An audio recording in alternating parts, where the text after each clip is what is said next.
Hey fans, welcome back to my channel. Fans, 27 जून की रात मनोरंजन जगत से एक बुरी खबर सामने आई जिसने फिल्मी और टीवी सितारों के साथ साथ देश भर को हैरान किया। 2000 के दशक में काटा लगा सॉन्ग से धमाल मचाने वाली शेफाली जरीवाला अब इस दुनिया में नहीं रही। शुक्रवार की रात को अचानक अभिनेत्री की मौत हो गई। अब 3 दिन बाद उसकी वजह का खुलासा हुआ है। उनके निधन की वजह को लेकर तरह तरह की खबरें सामने आ रही है। अब उनकी एक जिगरी दोस्त ने उस रात पर क्या हुआ वो बताया। चलिए जानते हैं पूजा ने क्या कहा। पूजा ने अपनी बात रखते वक्त कहा कि शेफाली जरीवाला की अंतिम यात्रा में शामिल होने के लिए हम उनके घर पहुंचे। पूरा घर बहुत अच्छे से सजाया हुआ था क्योंकि उन्होंने एक दिन पहले अपने घर में सत्यनारायण की पूजा करवाई। उपवास के बाद रात को शेफाली ने हर रोज की तरह डिनर किया और उनके पति पराग अपने डॉग को लेकर नीचे वॉक के लिए आए। कुछ देर बाद घर की हेल्पर ने आकर पराग को बताया कि दीदी की तबीयत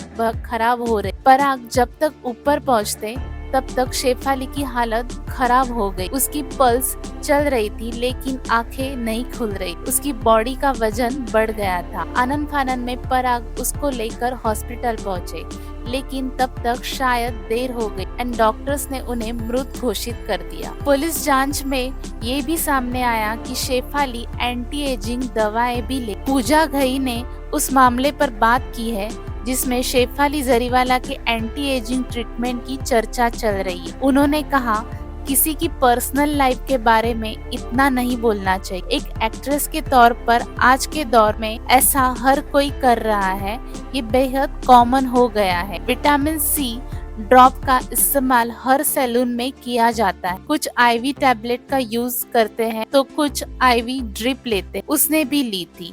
वो एक बेहद बुरा दिन था। फैंस, पुलिस ने इस मामले की जांच के दौरान अब तक शेफाली के पति पराग त्यागी, माता पिता समेत 12 लोगों के बयान दर्ज किए। सभी ने ये स्पष्ट किया है कि शेफाली लंबे समय से बिना डॉक्टर की सलाह लेकर कुछ दवाएं ले रही। परिवार ने किसी पर किसी तरह का सवाल खड़ा नहीं किया। पुलिस को शेफाली के फ्रिज और टेबल ड्रॉवर से कई दवाएं बरामद हुई है जिनमें glutathione capsule, pen DSR, skin whitening capsule, high dose anti ageing injection सहित अन्य दवाएं मिली। पुलिस सूत्रों ने बताया कि शेफाली के घर काम करने वाली नौकरानी ने अपने बयान में दावा किया है कि 27 जून को सत्यनारायण की पूजा के बाद शेफाली ने फ्रिज से बचा हुआ फ्राइड राइस गर्म करके खाया और उसके बाद एंटी एजिंग इंजेक्शन लिया। हालांकि अब तक की जांच में किसी तरह की साजिश या आपराधिक पहलू सामने नहीं आया है, लेकिन क्योंकि मामला एक सेलिब्रिटी से जुड़ा हुआ है इसलिए मुंबई पुलिस फाइनल पोस्टमार्टम और विसरा रिपोर्ट का इंतजार कर रही है। शेफाली की मौत ये एक गंभीर सवाल खड़ा कर रहा है कि सेल्फ मेडिकेशन कितना खतरनाक हो सकता है। इस वीडियो में इतना ही। जल्दी मिलते हैं एक नए वीडियो। टिल देन मैं सांझ आपसे विदा लेती हूँ। Bye bye.